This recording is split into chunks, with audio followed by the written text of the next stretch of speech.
the number then one of the top terms, and not the number one, but one of the top terms that people find us when they're out typing away on Google is sensitivity training. Now that can mean Oh, that term actually goes back it's if you follow the history, that term goes back almost 75 years, back to the 1950s.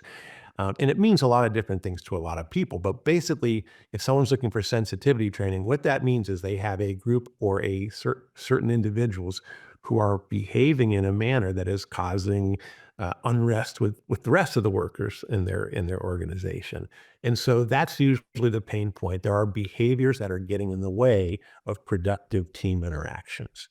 can you share a bit like an example just so that we can kind of give a little put a little bit of meat on the bone in terms of how some of the audience can relate to some of these issues? I don't want to just keep it high level, but let's try to dive in a bit deeper. What would you say is a a scenario that you can share about like an employer came and said, we have this problem. This is how we realized there was a problem. This is the outcome that we had. And, you came in and and you consulted and what was the Sure. result? Absolutely. Well, so I'll address that, but let me first say that not everybody has a pain point. Some people are being proactive, right? Some people say Interesting.